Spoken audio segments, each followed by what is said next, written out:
Okay, welcome to this episode of Compassionate Cultures, the podcast. I'm Rebbecca Hemmings. I am your host. Now, today I'm speaking with Eugene Hilton, someone I first knew through his inspiring work at We Don't Settle, which is an amazing organization that unfortunately is coming to an end, but they work with lots of brilliant young people who had aspirations of leadership. They were from all sorts of marginalized, diverse, beautiful backgrounds. And I'm pretty sure they're all doing wonderful, or hopefully they're all doing wonderful things now. But back to Eugene. He's on his path, building a new path in tech and AI.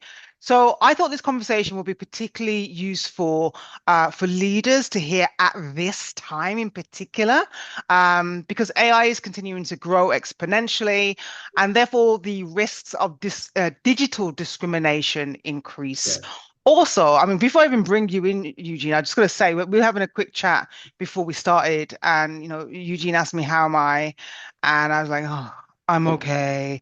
And we just got talking about. In fact, I'll bring you in. Actually, why not? We're talking. Welcome, Yeah. Eugene. Yeah, and I think it's important that we repeat what we were just talking about, because there'll be people listening to this who'll be feeling just as heavy as you and I are, right? But what I was saying is like, I'm okay, despite all the stuff that's going on in the world, it's a bit heavy, but I'm still trying to find a bit of joy. And what did you say to me? No, I was just saying, like I think sometimes we can feel a bit guilty if we find joy in these moments. I know I have, but we were just talking and stressing the importance of joy in these moments and how, those pockets of joy allow you to, I mean, if this is your line of work, they allow you to care better because, you can't take care of others if you don't take care of yourself. And So, yeah, uh, and really important. it's that, isn't it? So it's not saying, "Oh, I'm going to be dancing and singing, enjoying myself on the weekend, and I don't care about the world." No, it's saying, you know what, I need to look after myself and stay balanced. So I think that was Mm, important to share. But back to the 100%. reason, yeah, but back to the reason why we're here. So you bring a fresh perspective on the opportunities and the risks of AI, especially for marginalized communities. So that's what we're exploring today. But before we even get into that, I think it would be useful for the listeners to learn a little bit about you. So for the benefit of the audience, can you just tell us a bit more about yourself and how you came to be involved in the work of equity and AI? Yeah, so I guess start a little bit in the beginning. I won't delve too deep, but people will probably recognize from my accent that I'm not, I wasn't born here. I grew up in a small, they say peaceful, but every country's got its own problems. A small country called Botswana. I was born and raised there, pretty much grew up there, and simultaneously I had the privilege, due to my parents' work at the time, of living in several different beautiful African countries as well. And that's really shaped who I am today and my open mindset and how I kind of approach, equity and inclusion, particularly from the perspective of people of color, more specifically, Black people or African people. So yeah, that's really shaped how like I approach everything and Mm, shaped my curiosity for the world. And then I made use of my dual citizenship in 2019 and moved to the UK. And mm. then that's how I came across We Don't Settle as a Lunar resident on one of their programs called Lunar Campfires. And then I kind of just continued as a resident, and then eventually got employed under them. And then that's how, the rest is history, as they say. And that's how I got involved in this kind of work. Amazing, amazing. So, you've worked closely with marginalized communities through your work with We Don't Settle. What Yeah. lessons from that experience are you now carrying into your new entrepreneurial ventures, especially as you enter the tech world? Yeah, I think, I mean, firstly, it goes without saying, like, reason I got into tech, like, I think some people would think, oh, what different, industries you're in. I've always enjoyed building things, Mm, whether that be hardware or software. And with this new age of AI, it's kind of given not just me, but people the opportunity to do what was not achievable before, which I'll absolutely. dive into. Exactly. And I'll dive into that a little bit with some of the other questions. you have. But in terms of how my previous work informs my work now, I think community work essentially taught me, co-design was a big aspect of the work I did with young people. And I think that's important. So for those Yeah. people who don't understand co-design, can you explain what you mean? I mean, to put it simply, I think I think when I was working under We Don't Settle, it had kind of differing definitions, but essentially it's just working with the people and designing together in parallel, as opposed to kind of guiding, showing, instructing in that sense. So it really is built for the people, by the people, from the ground up, from my perspective and how I approach the work. And the benefit of co-design is, because again, I think we need to spell it out.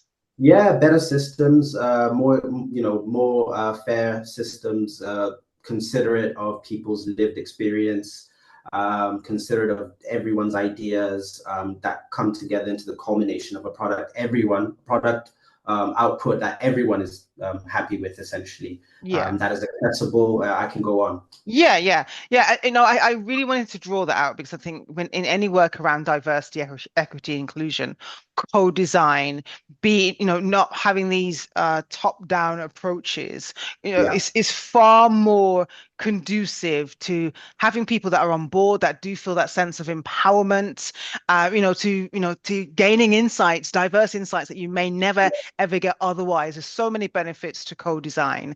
yeah, People just, you get people's trust, you get that people's loyalty because they feel a yeah, part of it, all of this. So yeah, very yeah, important to say. Yeah.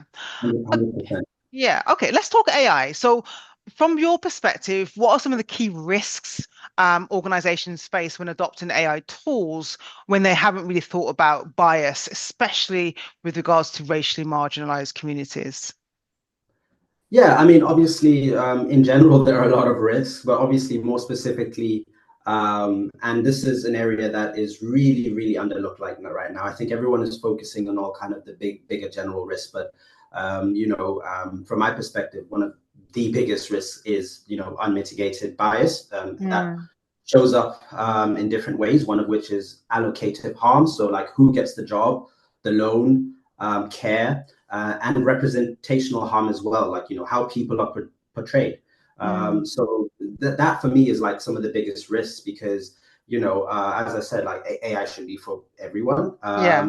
regardless of what you think and how and your ethics. Like obviously, there's a lot of conversation and debate around it, but regardless of how you think or feel, it's happening. I don't think it's going to stop.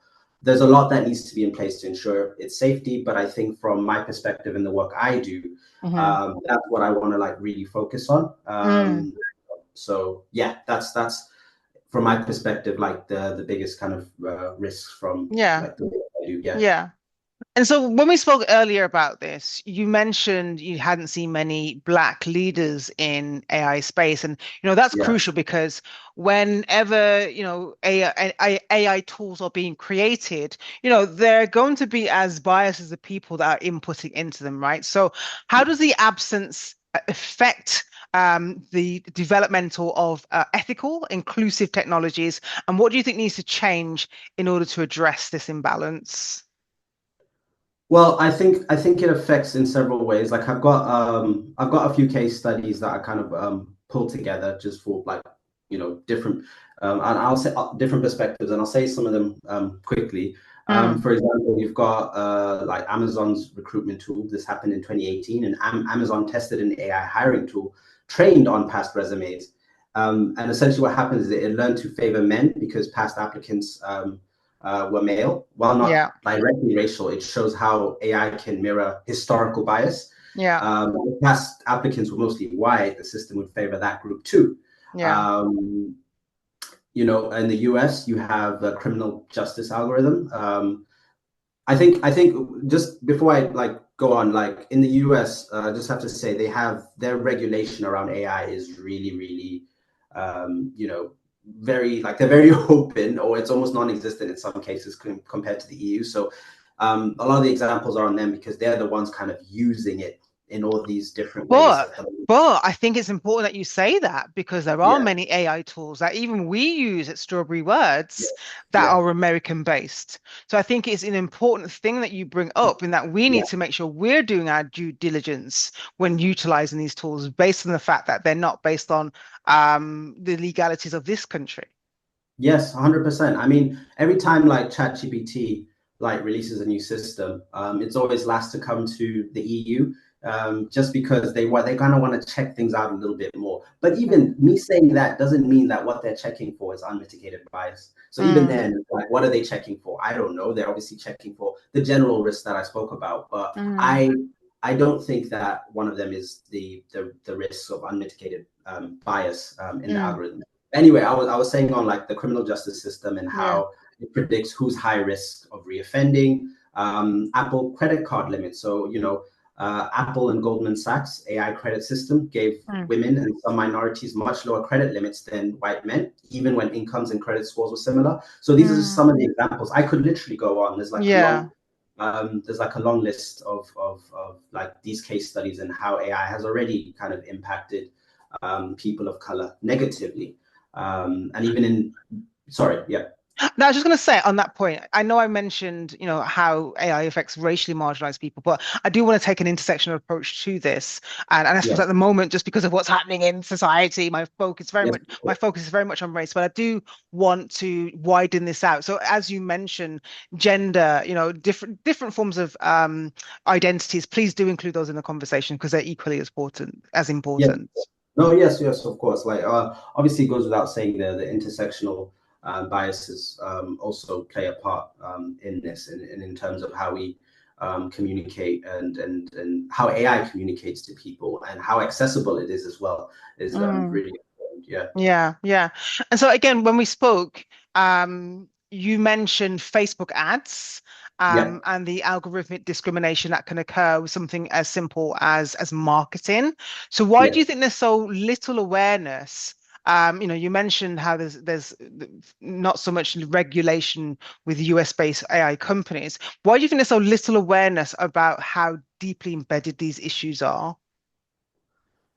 As I said, I think right now, like because this is such a new and fresh thing, like Mm, what's at the forefront of most people's minds in these positions of power is, what everyone's screaming at them is like, oh, is it going to take over the world? Is it going to do this? Is it going to get rid of jobs? Which are, as I said, are really important, but no one is talking about the unmitigated risk. I feel like that's going to be an afterthought mm, in hmm like every systemic issue. It's always like, mm, okay, now we're worrying about yeah, these issues after they've been built up and all these other issues have been solved, if that makes sense. So yeah. right now, because it's so fresh and new and there's all this happening that, yeah, it's kind of like an afterthought. And by the time we're probably thinking about this, it's probably too late and it's embedded in the systems and it needs, and it will need like massive overhaul and massive kind of, effort to get it to where it needs to be fair. So I think that's the kind of reason. I mean, you've had the Department of Justice in America, which essentially forced Meta to change its Mm, housing ad delivery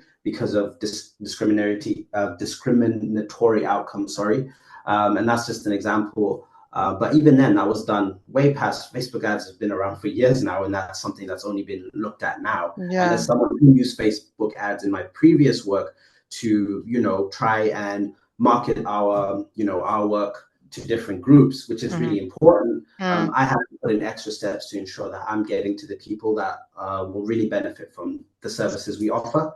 Yeah. So yeah, I, things like I, that. I can relate.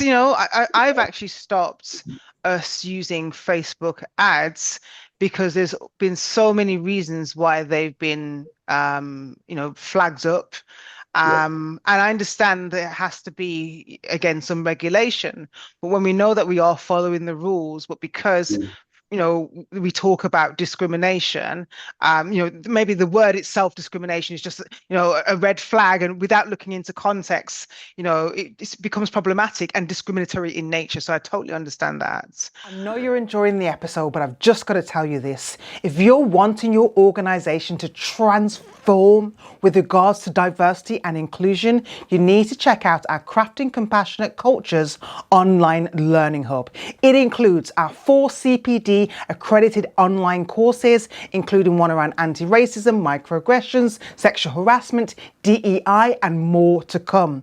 It includes team leader packs so you can have discussions with team members about the learning, a HR integration toolkit so you know exactly how to roll out this program, and it's got email templates and more, certificates of completion, monthly learning reports, a monthly expert-led Q&A, and bite-sized videos, and so much more. Want to find out more and to trial it for 1 day free of charge, no questions asked? Visit our website www.strawberrywords.co.uk. That's strawberrywords.co.uk. Now back to your episode. Yeah, 100%. And I don't think where America is politically, and I said I use America as an example. Like Europe is worse in many ways, but America is like a testing bed right now for all this AI implementation. And obviously with their diverse communities, they're getting the first-hand experience of the effects of this first with any new kind of technology that comes out. And you can imagine in the current political landscape of things, it's even worse because there's no one like really like I don't even think it'll be an afterthought in some cases. I think in some cases it may altogether be ignored, especially with how a lot of these big names in tech are right now essentially bowing down to who's in power in America at the moment. So yeah, just a little. Do you know what it makes me think of? It makes me think of, and it's different because it's not about tech, but it's similar in terms of the effect.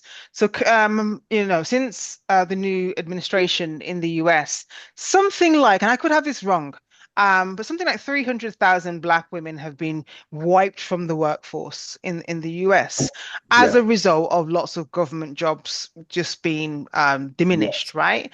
And so this makes me think of the potential of there being this sort of scale of inadvertent discrimination if we're not looking at the bias within these systems. Yeah, and I have an example, and again, don't quote me, but I remember reading an article about Apple, and wanting to stop their, inclusion and diversity, policies, and they brought it forward to shareholders, and luckily the shareholders majority voted against it. But essentially, because of who's in power now at the moment and how they're wanting to essentially kiss up to them because it's all about money, right? They were like, okay, we don't have to spend money on this issue anymore because the public, is not, to their perspective, like governments aren't forcing us to do it. So it's just like, all right. But luckily in some cases, I guess in that case, the shareholders voted against it. But that's another example of just how, how politics then in this case is affecting, tech and include, and with that inclusion and diversity and access. Yeah. I wanted to ask you, have you any direct experience of seeing how bias shows up within technology? I think the most obvious one that I told you about was Facebook ads. Okay, yes, of course. In terms of just because of the work I did under We Don't Settle, obviously we naturally deal with minoritized communities. So when I wanted to essentially target those minoritized communities, you think it would allow you to do that in a meaningful and obviously not in a like weird way, but it proved very difficult, and I had to really figure out the different ways in which I could target. And it starts getting weird because you start looking at like interests and stuff, and it starts getting really, really unethical in my perspective. You know what I mean? In the way you have to find, the people you want to serve in perspective. And it's not just a case of target everyone and it'll reach the right people. It's a case of so that's because of the algorithm that's already like inbuilt into Facebook, that it won't show it to the right people who need to see it. If that makes sense. I'd say that's the kind of like the most obvious standout way that I've had that lived experience. From many case studies and how it's affected other people. Yeah, it just makes me think. Actually, and I won't mention the name of the organization. I think that's important. But I work for an organization as part of like their ethics committee, and I had to step away from that because I was concerned that again, the information wasn't being thoroughly checked for bias. Yeah. Yeah. Yeah. And I think we just all have a responsibility to ensure that the right checks and balances are being done, because at the end of the day, if you're involved in these processes, your name, not just about your name, but essentially it's about the impact. Your name will be associated to the impact of that, Yeah. not being careful. Yeah. Okay. All right. So this podcast goes out to many leaders who are consciously thinking about diversity, equity, and inclusion. So Mm. if you had the ear of a senior leader rolling AI out across their organization, what would be your first three questions that you'd urge them to ask about bias, transparency, and inclusion? We want them to go away with practical tools or questions, ways of thinking that they can actually utilize as a result of listening to this episode. Yeah, I mean, obviously, it goes without saying, like just making sure that when you are essentially, commissioning someone to integrate AI and automation into your business workflow. Firstly, having unmitigated bias as a thing, like having bias as a core issue of that is firstly important. I think one of the questions could be like, when you're thinking of these systems or whatever you're kind of integrating, who thinking first and foremost, who could this exclude is a good way to Mm. start, and then Hmm. kind of building it from there. Can I, on that point though, because if you don't know, or if you don't have the right people around you to tell you that, you may miss those people, right? So I think also in asking that question, it's making sure that you are tapping into those diverse Yeah, voices so 100%. they might be able to see what you're not seeing. No, 100%. Like, issue meaningful focus groups. Yeah, as you said, if you don't have those people around you, like, reaching out, if you have customers or clients that you serve, like making sure you're getting as diverse range as possible to help you create whatever output you're creating or you want that AI to kind of do for you. So Mm. yeah, that's one question I think in my work is what I like to start with. And Mm. then maybe another question could be like, who could be harmed by this AI and how will we check before and after it goes live? So it's just, Yeah. the usual like checks, testing is Mhm. really important, making sure that before you roll out anything, it mitigates harm from, a racial or like access perspective. If And also, someone, on, yeah, on sorry. that point, sorry, I'm just thinking again, it's also being clear on what we mean by harm, because I think sometimes when we say that in whether it's an anti-racist or anti-discrimination context, people think it has to be overt forms of harm, but it could just Yeah. be that you've missed a community, or you've Mm, mislabeled a community, and so they feel either unseen or they feel othered. And so yes. there's harm doesn't have to be in your face harm. It can be a lot more subtle than that. Yeah, yeah. Similar to microaggressions, there could be a very subtle, as you say, aspect to, if it's a chatbot, for example, there could be a very subtle element to it that misses your specific intersectional perspective. But my last kind of point on the three questions to ask leaders is for leaders to ask, sorry, I think, because as much as, you can put in as much effort for this, it is really hard Mm. to get every single person's kind of perspective. So I Yeah. think what's important, if someone has been treated unfairly or is not happy with the system from that perspective, how can they challenge it, or how can they get a human review of it? Like, I think is really important as well. Like, once that system's roll out, be open to feedback, Mm. genuine feedback, and challenging your system or process, or what, as I said, whatever output you have, I think is really important as well. So that's a really important Mm. aspect, I think, as well. Okay, thank you. I'm going to wrap this up shortly.